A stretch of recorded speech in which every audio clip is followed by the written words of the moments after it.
Hey everyone, welcome back to another video. I'm joined by a good friend of mine, George, as we will be reviewing Marvel Studios' Deadpool and Wolverine. Without a doubt, this is one of the most anticipated Marvel movies in quite a while and the only theatrical Marvel movie of 2024. There's been a lot of build-up, a lot of anticipation. Now that we are finally here, we're going to give you our non-spoiler thoughts for the film. Before we go into this, George, what were your thoughts in the build-up to this film? To be honest, a little bit skeptical. I was like, I don't know how they're going to do Wolverine. Obviously, the events of Logan. I wasn't sure how it was all going to slide in. I was like, Marvel Studios is involved now. Is it going to be like too on the nose, too much meta comedy? I was just a bit unsure about everything. Like, how's it going to go? But I think I enjoyed it. I liked it. So I think they pulled that off very well. Essentially follow Deadpool in this film after the events of Deadpool 2, which is like quite a few years because Deadpool 2 was in 2018 and we're in 2024, so it's been quite a few years since the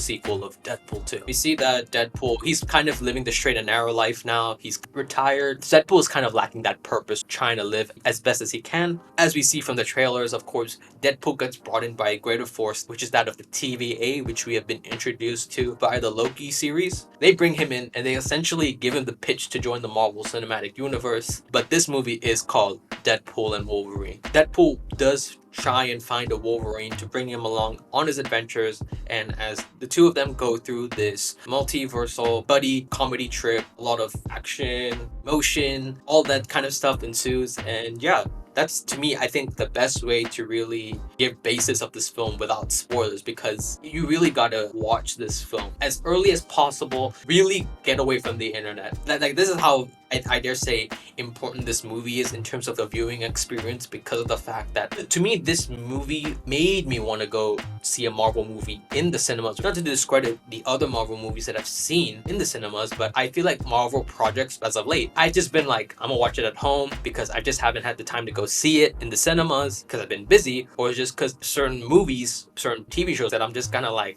I'll wait and watch it. Whereas this movie, to me, I think without a doubt, 100% incentivizes you to go see it in the cinema. What do you think, George? The whole movie experience is part of the fun. I think that's just what makes a movie like this so good to see on the big screen. For me, I just really like that this movie, to me, takes it back to where we're not focusing on the end of the world, throwing a shit ton of CGI. For me, what I love about this movie, and I know there's been some critiques or negatives people have, because I was expecting everybody to be like universally loving it, but then I realized like this is 2024. The internet will continuously chant with their pitchforks and knives and their flaming torches that the MCU's dead, but then it's the same old cycle, the same old shit. If there's one thing I liked about this film, to me, it wasn't focusing on the overall implications of the Marvel Universe. And I know that's what we go into these movies, because it's like, what happens next, or what's going to happen in this movie? How does this movie segue into the next? I really appreciate that this movie was ultimately about characters, and that's what they've echoed for the promotion of this film, which was the heart of it all. So what did you think, George, about this movie? Doesn't focus on the external stakes, it more so focuses on the personal stakes with our titular characters. I think in this film, it's definitely nice to see more of a break away from just more like world building and like focusing more on the outcome of the characters. I think that's cool to see. We get more of like a character focused story. You got Ryan Reynolds. This Deadpool role will forever be his role. Ever since Deadpool, everybody critiques him for essentially playing Deadpool in every other movie that isn't Deadpool, and I honestly kind of understand that, because Ryan Reynolds is so intrinsically linked to that role because of the past we've had, because, you know, X-Men Origins and how he was done so dirty. So like Deadpool 1 was essentially, this is like your comeback. You either gotta come back or you're going to be buried forever. So not trying to sound like a Marvel show, because if I say anything remotely positive about this movie, then I don't want to get shit for it. This is my honest opinion. And the actors, specifically with our titular characters in Deadpool and Wolverine, this was an amazing pairing, because not only are you getting the buddy comedy of their characters and their distinct personalities kind of clashing with one another, you hear the phrase dynamic duo in comic books. This movie shows you dysfunctional duo, which is these two characters, because Deadpool is a jokey character who's breaking the fourth wall, talking to the audience and all this, but then you have Hugh Jackman, who returns to this movie after dubbing Logan as his last time playing this character. To see him being brought back into this, I understand people's concerns and the fact that they don't want to tarnish that Logan legacy or like that Logan film because of how well made it is, and especially because of how emotional it is. If there's anything I really got to let off my chest, which is that these two make it seem like a walk in the park in these characters, especially Hugh Jackman's Wolverine. Dude, day they announced Hugh Jackman was Wolverine, the whole world just blew up. Hugh Jackman, say what you will, I know there's the comic book fans that are like, Hugh Jackman's not 5'2" or 5'3" like the Wolverine comic book character. He's not a short king or whatever. I do think we have to give credit where it's due, which is that Hugh Jackman propelled the status of this comic book character the same way that Robert Downey Jr. just made Iron Man his 10th pole character in one of the most successful franchises. Gotta give credit where it's due to Hugh Jackman for not only elevating this character's status of the medium of comics, but for being one of, if not the longest actors playing this character. So to bring him here, love that we got a different take of Wolverine. What I love a lot about this Wolverine is that it feels like a really good blend of that foul-mouthed kind of nature of the Deadpool movies into the Wolverine character, but you're also finally embracing those comic book elements which has been forbidden of the character, finally giving Hugh Jackman the yellow and blue costume. I know there's been like nerds on the internet nitpicking because they don't like the way Marvel does the superhero costumes now than before, whatever, but to at least see Hugh Jackman return like this, if you were to tell me this was going to happen, I probably wouldn't believe you. After seeing this film, I'm just over the moon that I've actually gone to experience such a thing, which is the return of Hugh Jackman. I think he's still able to give such a good performance. So yeah, what did you think, George, of characters, particularly with Deadpool and Wolverine? I thought they were done very well. I thought that Deadpool kind of progressed more from the last movies. I think his jokes became more on the nose, which I thought was. I mean, I liked the jokes, whatever. I just thought that they kind of amped it up a bit more for this film, which is not necessarily a bad thing, but I don't know if that was for the better. I think Wolverine was doing very well. Yeah, I thought it was good. There's action and all that, and the action sequences, I will say for the most part, I enjoyed the action sequences because to me it felt very comic book-esque. It felt like a comic book fight scene, especially that fight scene between Deadpool and Wolverine we've seen in the trailers, like at least the glimpses of that fight. Actually seeing the fight action from start to end was amazing. We do get those personal kind of like one-on-one fights. The only times we get those one-on-one fights is between Deadpool and Wolverine because these two don't get along well. If one pisses off the other, then you know that's just a bomb waiting to blow up. That's what that kind of leads into the whole dysfunctional duo of them all, which is that like you see these characters at their lowest in the sense of you see these characters kind of hate each other, this grudge against one another and all these things, but weirdly enough, it's these two misfits or bring out the best in one another. So it is a fitting pairing because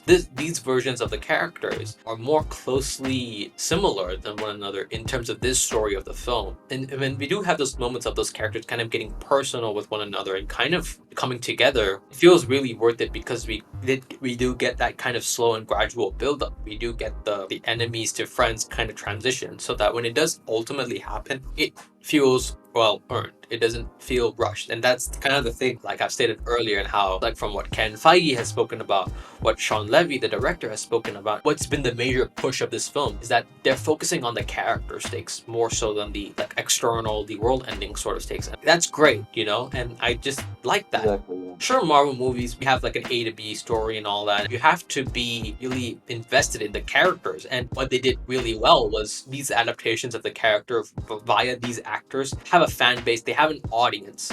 So there is that investment, and I think it's really well earned, especially with seeing Hugh Jackman get to do a newer take on Wolverine, I dare say. You can be able to distinct from his Logan counterpart or any other version throughout his tenure as the character. Just hats off to the character stuff because I really love the character. I know that a lot of the people have complained about the story being like very cookie cutter, very basic and all that, and while I understand that, I felt like the story really always came back to the why, and the why always came from the characters and their motivations for why they're here, why they're going on this journey. But I've been asking, are there cameos, are there Easter eggs? Yes, go see the goddamn film and find for yourself. Because if you ask me, George, I feel like the best way to describe, at least the way they did the Easter eggs, a comparison to make would be the Spider-Verse films and like Lego Batman, which happen to have Phil Lord and Chris Miller on those. Yeah. I'm comparing that to those movies is because of the fact this movie, everywhere there are visual Easter eggs, even the meta jokes and all those other stuff, that there's like deep lore and Easter eggs in that kind of dialogue as well. There's also that the cameos, especially the cameos as well. That's what I mean, you know, the way Lego Batman and like the Spider-Verse films, they just kind of go at this pace. They do acknowledge the visual and sometimes those Easter eggs, but they never like pander towards them. I never felt like this movie was pandering, and that's what I like. They weren't going, hey, see this thing, see this person, see this visual Easter egg. It just flowed. It's like, oh, it makes sense because it's a part of this. It didn't feel like we just had to stop. And what did you think about the way they handled the cameos, but especially like the Easter eggs? I don't know. I liked the cameos. I thought they were good. I liked them. I thought they were good, but I thought that it is obviously a lot of nostalgia bait, I think, which is a lot of the stuff the MCU has been doing recently, and it's not necessarily a bad thing. I'm just not the biggest fan. Yeah, I understand because like, you know, it's been pretty controversial with like, yeah, especially with like the most recent announcements for like Marvel stuff, because if you've seen our latest video, we covered the most recent announcements for Comic-Con. Personally, for me, I didn't find it nostalgia bait. I will say this, the prior to Deadpool movies, they shit on Fox so badly. They make fun of Fox. This movie, Marvel is taking the hits more so than Fox. It's almost like that, like they realized Fox was being like an abused child, so they actually like started to take care of them now. They noticed Marvel kind of been slipping. They know like Marvel hasn't been getting the good grades on the assignments lately, so it's like, we need to set you proper. Like, we need to set you straight, you know what I mean? Of course, you're probably wondering, there's always a villain with these Marvel movies, and we have a villain in Emma Corrin, Cassandra Nova. If you know who this character is, like comic book wise and anything like that, you know that she's associated to a certain particular character. Now, when I think about the prior Deadpool movies in terms of their villains, I wasn't really a big fan of the Ajax character from the first film, because it's literally like how he calls him out like a evil British dude. The second film had Julian Dennison. Nothing against him as an actor or anything like that. I probably bet he's done such good work in his other projects. I really hated his character in Deadpool 2 because the thing is, I don't like villains when they could have gone on a good path. It probably could have been swayed correctly, or they could have gone the right path, but the moment they are like just so hell-bent on being evil to the point where it's like they don't even want to revert back to like their old ways, or just make me inadvertently hate the character because they kind of want you to do that. And I get that's sort of the intention, but I just found it very annoying because his character was like kid. He was a shitty kid, and I get that was kind of the intention, and that was like Deadpool's point to like he wants to save the kid and all that. But I just really kind of hated the way they executed it in Deadpool 2 because I just never really liked the character that Julian Dennison played in that film. When it comes to Emma Corrin in this film playing, you know, Cassandra Nova, she was better than those two in my opinion. And I get that maybe for some people she's not the best, and I strongly believe that. I think she's one of the better Deadpool villains. She wasn't given a bit more to do necessarily, but I still love that she was able to establish kind of her threat level and that sadistic nature to her character, which I really love. So yeah, what did you think, George, of Emma Corrin's portrayal as Cassandra Nova? Well, yeah, I liked it, definitely, but I do prefer the Deadpool 1 villain. I think that Cassandra Nova in this film was good, but I thought she was a little underdeveloped. Not just Cassandra Nova in the antagonist role. I think that meant that we didn't fully get to see her potential, and it kind of came across as a little bit half-cooked. I liked it, I thought it was good, but I do think that with everything and her potential, I did feel like it was a little bit wasted. And I thought, no, it's nothing against the actress or anything like that. I think they're great. This is more about how she was written, and I thought that maybe perhaps she wasn't as fully utilized as she could have been. I see the double-edged sword situation to her because there's a lot going on with the movie. It doesn't allow for her to be as developed as she could be. I do really wish they could have explored like her aspects of the story, because they kind of just tell you, okay, this is who she is, this is why she does what she does. I really do think like there were times where it was like the villain was underdeveloped in service of everything else going on, when I feel, you know, maybe if we, you know, dialed things back down a bit, maybe we could have develop these other bits and pieces here and there, and she's one of those. That's not to discredit her performance or anything like that. I think one of the many people in this cast, she at least is doing something good. She's doing the best she can with what she's got. Any closing thoughts and a rating that you want to give, George? For me personally, I think I liked it. I liked the buddy cop nature of it. There's obviously some flaws that I saw, but I still enjoyed it, and I give it a solid 7 out of 10. 7 out of 10 is still high, so I don't want y'all to be thinking that we're scoring this shit low, or know your goddamn numbers, okay? But during the course of this movie, I felt like I was on a roller coaster ride. I was on a high. When the movie concluded for me, I felt like this was when the ride was going down and it was going to settle. And this is when my feelings had subsided. If anything, this movie should warrant the amount of rewatches and anything like that. I really want to go see this movie again because I really just want to get to experience those moments that I loved again. I was screaming and shouting and punching the air. My concluding thoughts, or at least how I was after the film, there were two moments that I remember. That one, I didn't like the resolution of said scene, and two, I don't like that they overplayed a joke during a moment prior that had a lot of heart and emotion to it. But other than that, I would say my cinema experience is a 9 out of 10. My overall experience was an 8 out of 10. Thank you guys so much for watching this video. Please like and subscribe as this shows your support. Click the bell notification icon to be immediately notified of when our videos go live. And as always, see you all on the next one. Take care.